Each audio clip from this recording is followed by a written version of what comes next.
This week, we have one of the most punishing combos in Gran Turismo 7 back in the lineup. Red Bull Ring in Group 4 cars, or otherwise a G70 fest, with a couple of tenses included. The thing with this combo is that you can easily get so many penalties that could immediately take you off contention for a win or a good result. So focus and calm is very key for you to get a good result in here. So I had 2 races yesterday, my only races of the day. One of them was completely away from perfect. The other one was a lot better. And today, I want to show you the 2 sides of the coin that you can get in this daily race. And also, I got to race against the driver that had the world record in this combo at the time of the race, which was completely insane to keep up with it. So if you want to check how the battle went on, stick till the end because this is a great one. So I'm gonna start first showing you my second race of the day, which is the one that went the complete wrong way, and that way you can immediately see what not to do in this race. So we are starting P3 right behind Ari Haydar, who had the top fastest time in the world at the time of the race. Nexus right in front of us, and then behind we have Luke, Flash, Digit, and Hardy as well. A lot of the racing, Digit Racing crew team behind us. So I thought in the first turn I was going to get a penalty. Apparently I didn't. But then we were going to head into turn 3, brake right behind Nexus. And at the exit of the corner, I'm going to push way too hard, get a lot of understeer. And unfortunately, this is where I'm going to pick up my first penalty of the race straight away. So now I knew that I was going to drop some positions back. And Flash right behind us also had a penalty to serve. So Luke and Digit were going to claim 1 position, and now we were going to sit right behind them in P5 at the end of lap 1. So the idea here is just to try to get within the slipstream train so that you are having enough chances to win the race or have a great result, which is what I really tried doing right here.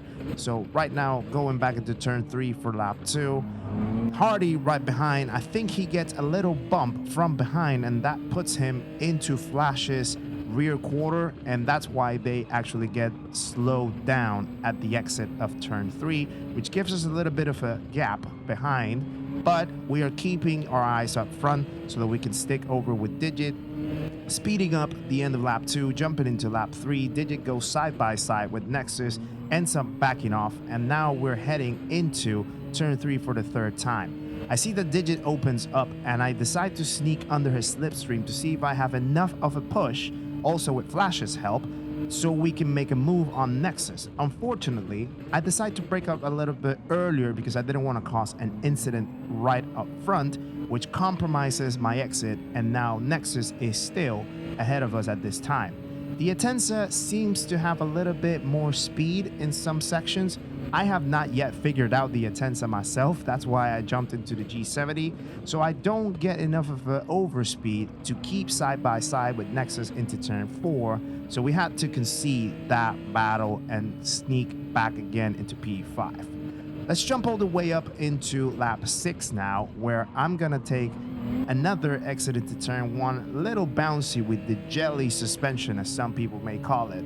And Flash at this time has the fastest lap of the race, so his pace is actually better than mine. So I have the impression that Flash will put a move into this corner, show me how it has to get done into this section as I tried before. So now Flash gets the move done into turn 3, and he jumps back into P5. I sneak right behind him and just try to keep up with the train of cars right in front. So now we're gonna head down this downhill section where Flash is gonna again put another move on Nexus on the inside of this corner. We're gonna exit right there, and I'm just trying to keep up with the 2 of them while Luke and Digit right in front keep pushing away. And this is where things start to go really bad for me in the race. I completely miss my break point and unfortunately end up hitting Flash, who ends up running wide in the exit of this corner. We are gonna end lap 6, but unfortunately he's gonna get a 1-second penalty because of my hit. Let's go back to the replay so that we can see how Flash in front is gonna receive the contact, and he's gonna go beyond the white line, entering the rumble strip, and the game deems that a 1-second advantage, which seems quite aggressive, but it is what it is with Gran Turismo at this point. We know the penalty system, especially in this track, as you're gonna see right here, where I just nick a little bit of the green patch out of the rumble strip into this downhill section on lap 7. So I'm gonna get a half a second penalty again. But because I knew that I caused Flash's 1 second penalty on the lap before, I decided to back off. I'm not gonna take any advantage of that position because it was not gonna be a fair move if I did so. So I back off and let Flash just stay ahead, because in the end, I also have a half a second penalty to serve in the next lap. So there's no point in me trying to get the position back and then get us more slowed down than we should, especially Flash, after the incident that I caused. Now my eyes turn into the backside, where G from Hull, Ref 2, is actually getting some advantage out of the penalty that I have to serve. And not just that one, but also this one right here, which is a lot more evident that I run way wider than the rumble strip into turn 1 for lap 9. And another half a second penalty goes by, and I am gonna have to serve that at the end of this lap, which is quite unfortunate because now that puts me pretty much out of contention until Nexus right in front also has a half a second penalty to serve. So that keeps me still in play for a potential top 5, which we see right here. But there we go. G from Hull now cutting the gap under a second. So that puts him into my slipstream range. So now my eyes have to turn a little bit to the back to avoid getting overtaken by G from Hull, but Nexus and Flash also have penalties to serve right in front of us. And here's where I take potentially the worst decision in this race. I see that they both have to serve their penalty. I decide to go for the inside line, try to take both positions, but I end up making contact with Flash yet again. Flash will probably hate me in this race, or at least that's how he felt. But not only that, I also get a completely bad exit out of this corner and serve myself another 1 second penalty, which completely now puts me in harm's way. Not only that as well, but G from Hull is making a move on the inside, and for some reason the cars get a little glued and I end up getting ran out of the track. I get a little bit upset with G from Hull, but when I look at the replay from his angle, he is actually trying to turn his wheel away to get me enough space, but for some reason there's a bad contact and physics between the cars, which doesn't allow him to actually take a more right side line for me to have enough space. Unfortunate stuff, but now I'm dropping back all the way down to P7, and I also have the 1 second penalty to serve, which now also brings CTT Johnny 3000 right behind us as well into play at the start of the last lap. I get a bad exit once again out of the final corner of the lap, and now he's right there behind us to make another move to potentially get into the 7th position. So by this point, I'm taking a completely defensive standpoint to try to force Johnny to make the move on the outside, see if he's actually brave enough to do it, and he's gonna brake as late as possible, hold his outside line, no contact whatsoever, and kudos to him, he actually pulled the move off. And now I am gonna try to do the same downhill to go for the outside line, but I don't get enough of a run, and there's also a little bit of a push outside of the track. Fortunately for me, that is not gonna award me any penalties, but Johnny 3000 did end up getting P7. So now I just have to defend now from the German driver right behind to at least keep a top 8, which we will effectively do so in this corner right here. Get enough of the apex, hold the inside line, brake enough, and then try to secure a good exit to not get another penalty. We have enough of a run and momentum, and we finish the race P8, but with a lot of penalties in the decks.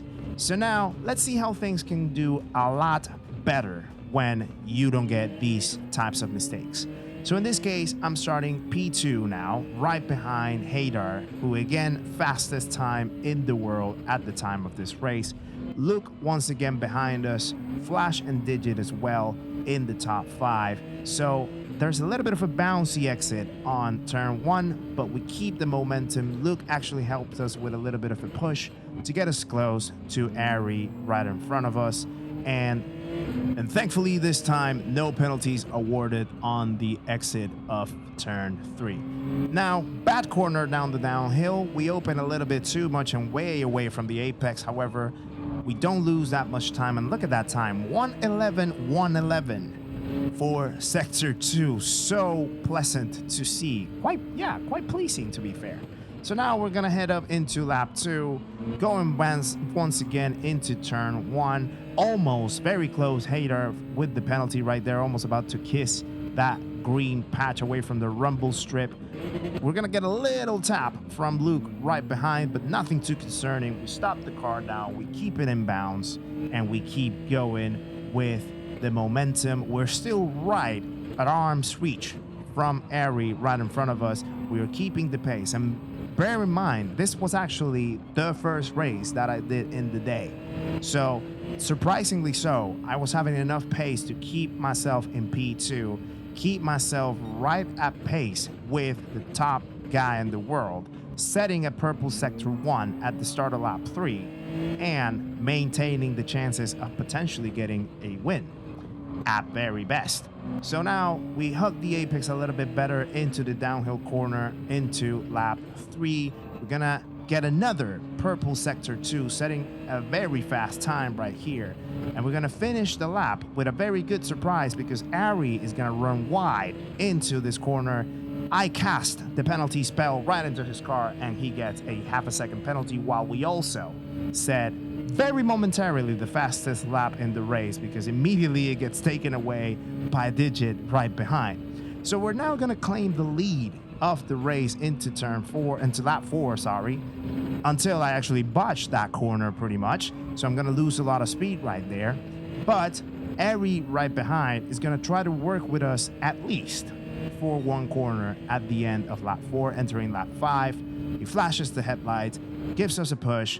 We go into turn 1 once again. We're going to get enough of a run, but the Atenza once again showing the speed uphill, and Ari is actually going to get quite the run side by side, and our lead is very, very quickly going to fade away into history, since Ari is going to recover his position, while also right behind, if you catch it, Digit is also going to move some positions up.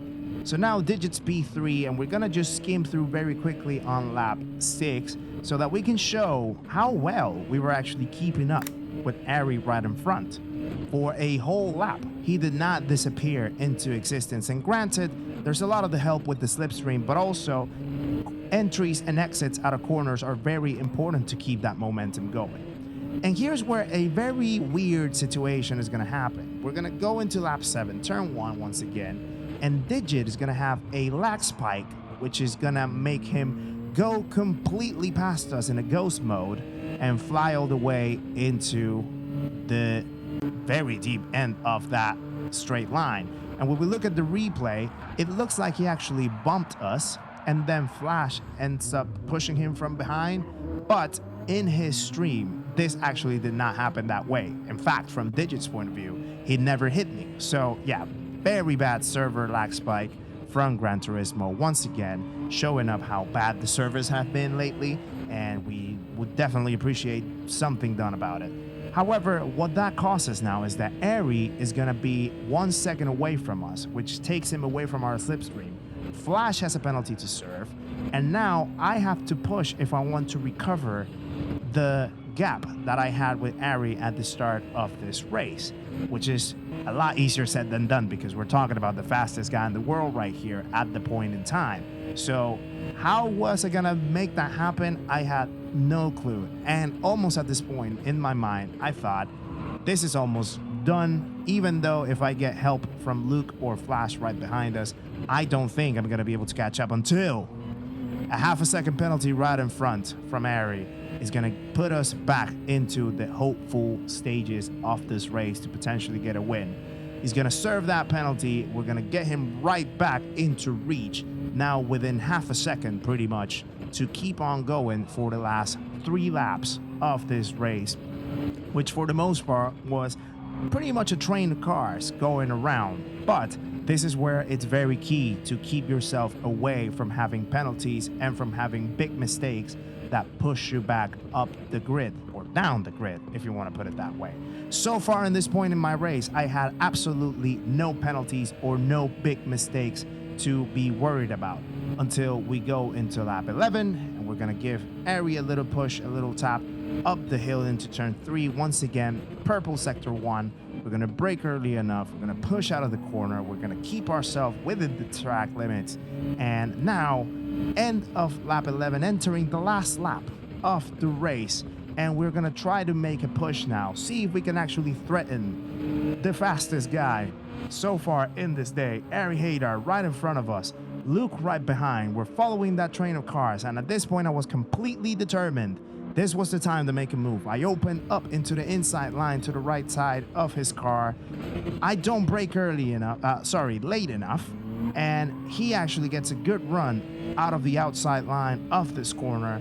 But yet I have another shot because of the slipstream effect that I have entering into turn 4. So we're going to try the same thing again one more time. Inside line, brake as late as possible, try to exit. But now here's where I think I actually end up pushing him a little wide off the track. I don't think that was fair, so I end up backing off. And by backing off, that gives Luke and Flash the opportunity to go into the podium positions. So now I have one more shot into the last 2 corners to try to make a move and get myself back in the podium at least. So we're gonna try to go and follow Flash down the line, see if we can make something stick. And here's where Luke is actually gonna defend from Ari, gonna take an inside line, but way too inside. That is gonna award him a half a second penalty, as you can see right in front. So we don't manage to finish into the podium positions, but the penalty is actually gonna put us right there and then. So by no mistakes done, we get a podium. Amazing race, amazing pace. Make sure to check out another videos, guys. Thank you very much for watching. See you in the next one.